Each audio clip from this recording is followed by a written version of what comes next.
میں گزارش کروں گا حضرت علامہ مولانا امام الدین صاحب قبلہ پرتاپ گڑھی سے کہ وہ 5 سے 7 منٹ کے لیے مائک پر تشریف لائیں۔ آپ حضرات جو ادھر ادھر گھوم رہے ہیں ان سے گزارش ہے کہ جلسگاہ میں اپنی اپنی جگہ لیں اور افراتفری کے شکار یا ادھر ادھر گھوم کر اپنا وقت ضائع نہ کریں۔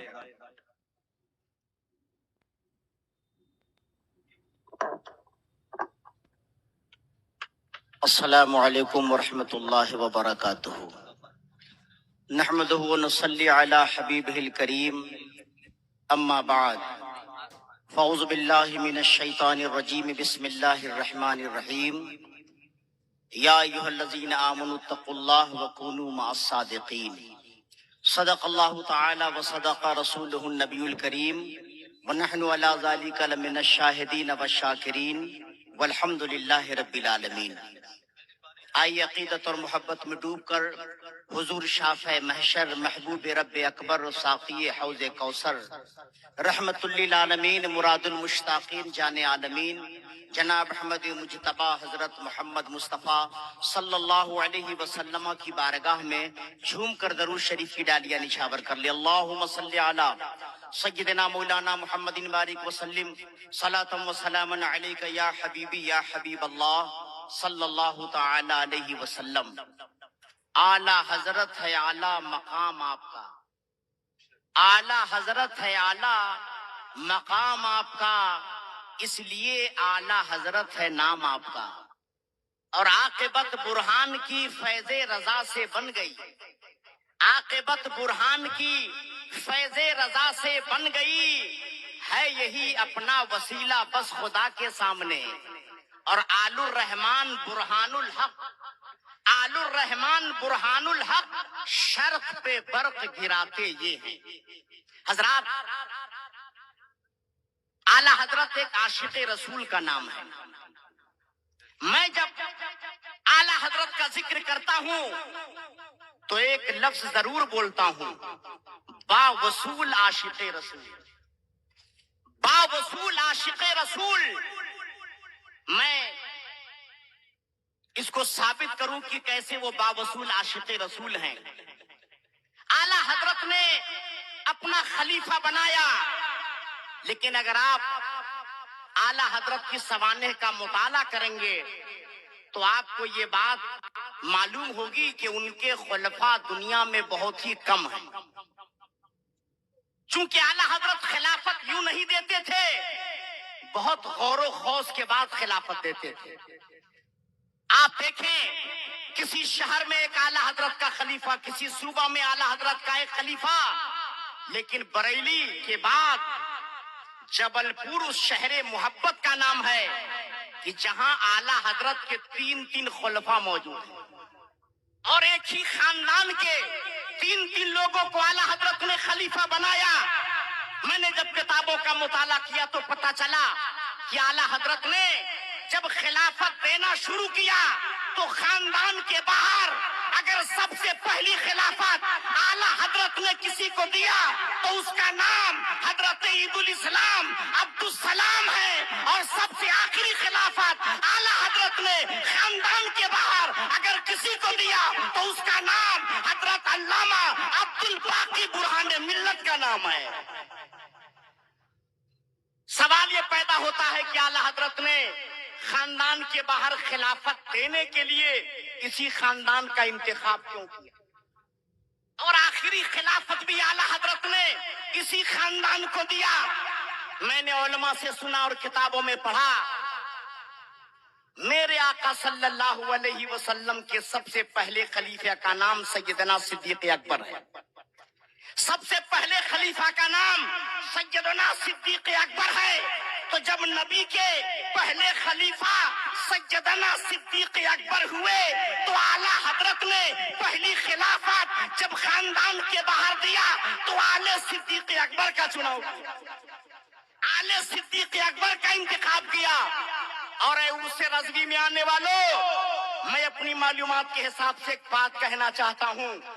اعلی حضرت جس کمرے میں سوئے، اعلی حضرت جس مکان میں اپنی زندگی کے لیل و نہار گزارے، میری معلومات میں کوئی ایسا مکان نہیں ہے جو اوریجنل پوزیشن میں باقی، کوئی ایسا گھر شاید ہی دنیا میں ہو جو اوریجنل پوزیشن میں باقی ہو۔ لیکن آئیے میں آپ کو جبل پور شریف لے کے چلتا ہوں۔ جبل پور میں آج بھی وہ کمرہ اسی حالت میں موجود ہے کہ جب اعلیٰ حضرات بریلی سے جبل پور گئے تھے اور کنٹینیو 1 مہینہ 4 دن آپ نے قیام کیا تھا، وہ کمرہ آج بھی موجود ہے۔ اور اس کمرہ میں جانے کا مجھے بھی شرف ملا ہے۔ جب آج اس کمرے میں آپ جائیے گا تو فیضان بڑھتا ہے، سبحان اللہ، فیضان بڑھتا ہے، سبحان اللہ۔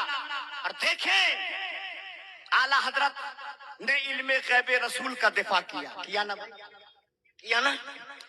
اس دفاع کا صدقہ یہ ملا کہ علم غیب رسول کے صدقے میں خدا نے اعلیٰ حضرت کو بھی علم غیب عطا فرمایا۔ آئیے میں تاریخ کے حوالے سے بتاؤں، جب ندوہ کی تحریک چلی کلکتہ میں اور پٹنہ میں، ان ناپاک لوگوں نے کوششیں شروع کیا اور اپنا پیر جمانے کی کوشش کیا۔ امام عشق و محبت نے ان کے پیروں کو اکھاڑ پھینکا پٹنہ اور کولکتہ سے۔ اس کے بعد یہ لوگ بنگلور کی طرف رخ کیے اور بنگلور میں جا کر ان لوگوں نے پیر پسارنے کی کوشش کیا تو وہاں کے لوگوں نے اعلیٰ حضرت کو بریلی شریف خط لکھا، اے امام عشق و محبت، یہاں تحریک ندوہ لے کر لوگ آئے ہیں، آپ ہماری معاونت فرمائیے۔ اعلیٰ حضرت نے فرمایا میرے پاس وقت کی بڑی قلت ہے، ایسا کرو خط لکھو جبل پور مولانا عبدالسلام کے پاس اور میرے حوالے سے خط لکھو کہ آپ سارا کام چھوڑ کر بنگلور تشریف لائیے۔ میں واقعہ بتانا نہیں چاہتا لیکن اس کا آخری مرحلہ میں آپ کے سامنے رکھنا چاہتا ہوں۔ اعلیٰ حضرت نے اپنا نائب بنا کر بنگلور میں حضرت شاہ عبدالسلام کو بھیجا اور 1 ہفتہ آپ نے وہ تقریریں کی کہ ان کا پیر اکھڑ گیا اور جو ان کا پروگرام طے تھا وہ کینسل ہو گیا۔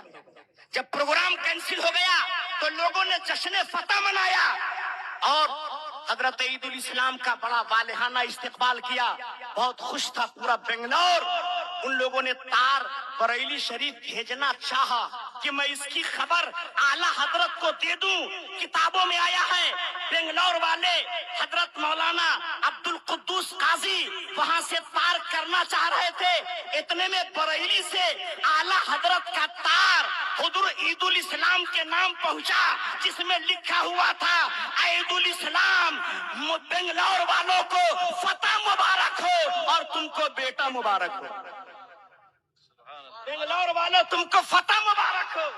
اور شاہ عبدالسلام سے کیا کہا؟ تمہیں بیٹا مبارک ہو۔ بولو وہ موبائل کا زمانہ نہیں تھا، نیٹ کا زمانہ نہیں تھا، بنگلور والے تار بھیجنا چاہ رہے تھے اور اعلیٰ حضرت کا تار بنگلور پہنچ گیا۔ پتہ کیا چلا؟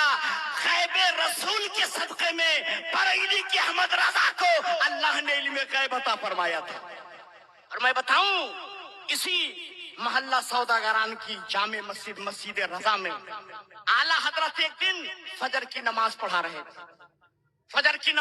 رہے تھے، لمبی قرات ہو گئی، سارے مقتدی کنفرم تھے کہ آج تو سورج نکل آیا ہوگا اور فجر کی نماز ہو سکتا ہے ہمیں دوبارہ ادا کرنی پڑے۔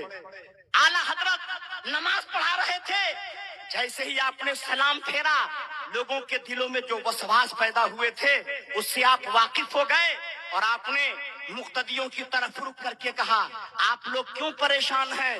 ابھی سورج نکلنے میں 2 منٹ 38 سیکنڈ باقی ہے، ابھی سورج نکلنے میں 2 منٹ 38 سیکنڈ باقی ہے۔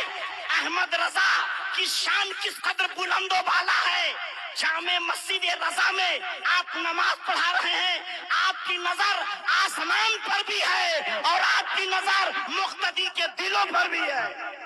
یہ ہے امام احمد رضا کی شخصیت۔ اس لیے آج میں آپ سب لوگوں کو پیغام دیتا ہوں، گھر گھر اعلیٰ حضرت کو پہنچائیے، ایک ایک فرد تک اعلیٰ حضرت کو پہنچائیے۔ پہنچائیے. اگر اپنے آپ کو بچانا چاہتے ہیں، خاندان کو بچانا چاہتے ہیں، اپنی اولاد کو بچانا چاہتے ہیں، اپنی پراپرٹی کو بچانا چاہتے ہیں، اپنا عقیدہ بچانا چاہتے ہیں، تو اعلیٰ حضرت کو گھر گھر پہنچائیے. اعلیٰ حضرت جب گھر گھر پہنچ جائیں گے تو ہمارا انشاءاللہ تعالیٰ دونوں جہان کامیاب ہو جائے گا. اللہ تعالیٰ ہم سب لوگوں کو سننے سے زیادہ عمل کرنے کی توفیق عطا فرمائے. السلام علیکم.